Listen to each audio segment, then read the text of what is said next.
Now, of course, with all of those strengths, there were some concerns about market volatility recently. We've had some pretty big sell-offs, particularly in the tech space. And so this was an IPO that was slated to happen at some point in the next few weeks. And it seemed like the book building was in process pretty much. Recent news indicates that that's going to be delayed a bit. Right. So the markets have been pretty choppy over the past couple of weeks, particularly with the massive sell-off that you mentioned this week that wiped out like 3 or 4 months of gains in the major indices. And yeah, tech took it pretty hard, especially. But there's been some concerns about rising interest rates, et cetera. So now Tencent reportedly wants to wait a little bit longer to go public, at least until November, even though it already filed this F1 registration statement at the beginning of October.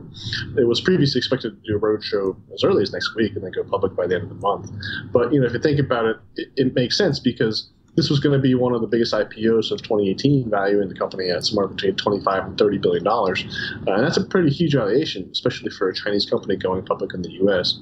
And the size of that deal could be at risk, specifically as it relates to the IPO pricing, because IPOs are priced based in part on investor demand. And if all this recent volatility has dampened the market's appetite for risky stocks, and all IPOs are fundamentally very risky, then you can see how they'd be a little bit worried that if there's not enough demand, pricing could get hurt, and then that kind of ruins your positive headlines and big press and celebration of being this huge deal. Yeah, it is not unprecedented for a big IPO to be delayed, and this is something we've seen in the past before. To your point earlier about this being a pretty appealing offering, I'm with you. I think that this is a very interesting stock to watch, and certainly a company that I am interested in. You look at that valuation range that they were targeting, 25 to 30 billion.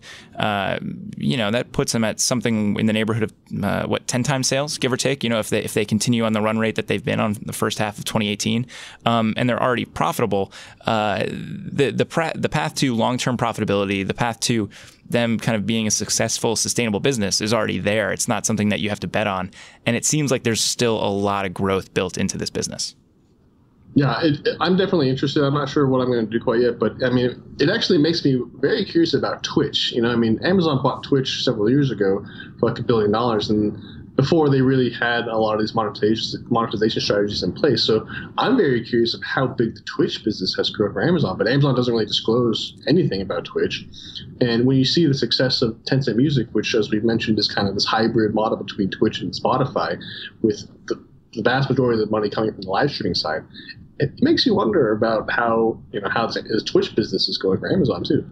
Yeah, we might actually have to do a show on Huya down the road, which is kind of considered the Twitch of China.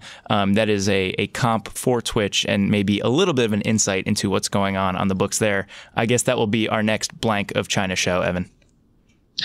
There's no shortage of blanks of China.